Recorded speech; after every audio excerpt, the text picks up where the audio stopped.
Hoy es el día para meditar en Filipenses capítulo 1. Recuerden que estamos estudiando esta carta, que comienza diciendo Pablo y Timoteo. Es interesante que usa nombres griegos. Pablo significa pequeño. Recordemos que dice escribiendo a los hermanos de 2 Corintios capítulo 10, verso 10, porque a la verdad dicen las cartas son duras y fuertes, mas la presencia corporal débil y la palabra menospreciable. Ciertas tradiciones dicen que Pablo era bajo de estatura, casi ciego, de no muy buena presencia física.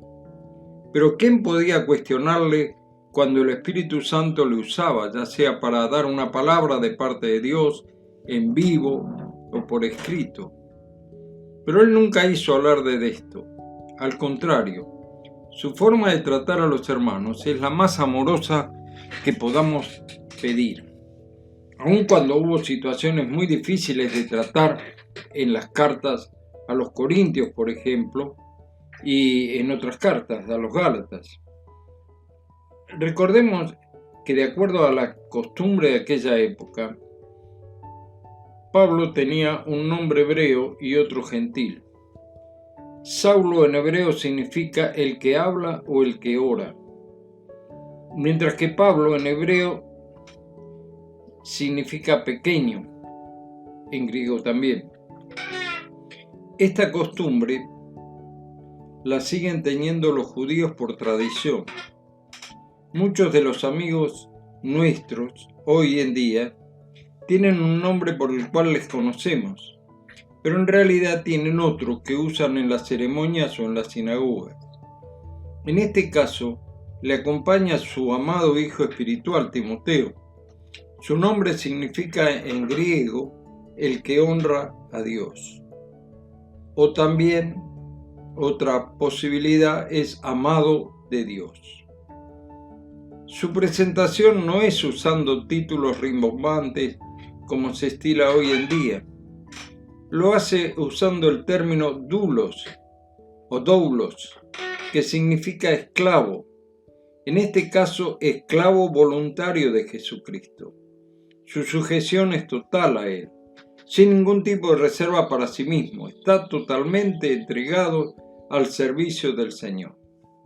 A tal punto que recordemos que Pablo estaba encarcelado en una casa en Roma cuando está dictando esta carta, siendo inspirado por el Espíritu Santo. Recordemos que ninguno de los escritores del Nuevo Testamento se enteraron que algún día nosotros podríamos tener la colección de estas cartas, recopiladas y formando un segundo tomo de las Sagradas Escrituras, que modificó la posición de los creyentes en forma total y nueva con respecto al Antiguo Testamento. Esto estaba oculto en el Antiguo Testamento. Recordemos lo que enseña, por ejemplo, Efesios capítulo 3, y que es la iglesia de Cristo, un misterio que no estaba revelado. Aunque el apóstol Pedro ya menciona que las cartas de Pablo estaban circulando por las iglesias y las pone al mismo pie de igualdad que las enseñanzas del Antiguo Testamento. Dice así: tened entendido que la paciencia de nuestro Señor es para salvación, como también nuestro amado hermano Pablo, según la sabiduría que le ha sido dada, os ha escrito, casi en todas sus epístolas, hablando en ellas de estas cosas, entre las cuales hay algunas difíciles de entender, las cuales los indoctos e inconstantes tuercen, como también las otras escrituras para su propia perdición. 2 Pedro 3, 15 y 16. Aquí hay algo interesante. El apóstol Pedro está poniendo todas las epístolas de Pablo con la misma autoridad que las otras escrituras.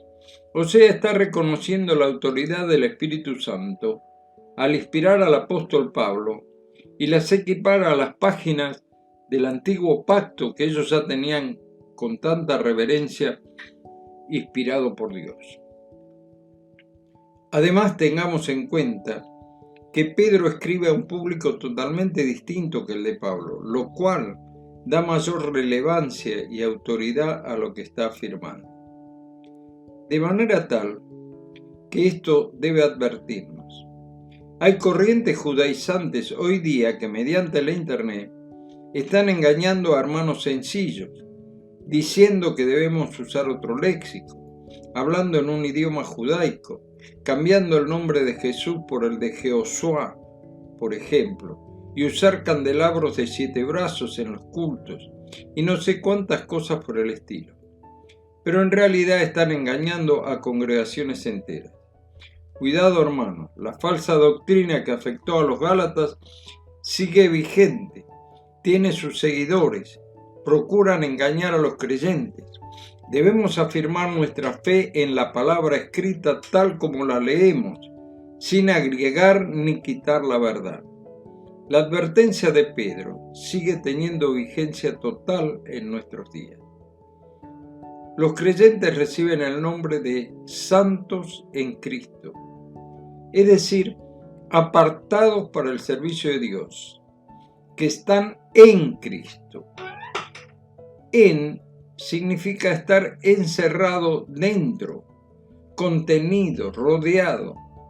Otra definición sería rodeado por una esfera locativa, o sea, como encerrado en una esfera. Esta esfera de seguridad es en Cristo. Recordemos lo que dice el Señor: y yo les doy vida eterna, y no perecerán jamás, ni nadie las arrebatará de mi mano. Mi Padre que me las dio es mayor que todos, y nadie las puede arrebatar de la mano de mi Padre. De manera tal que estamos encerrados en una mano, la del Hijo, y por encima la mano del Padre. ¿Quién nos arrebatará de allí? Alabemos a Dios por esta bendita seguridad eterna. Y si usted, amigo lector, no la tiene, pídale al Señor que entre en su vida, y Él lo hará. Recuerde Apocalipsis 3:20. He aquí yo estoy a la puerta y llamo. Si alguno oye mi voz y abre la puerta, entraré a Él y cenaré con Él y Él conmigo. Esto cambiará su vida. Que Dios nos bendiga. Será hasta mañana, si Dios quiere.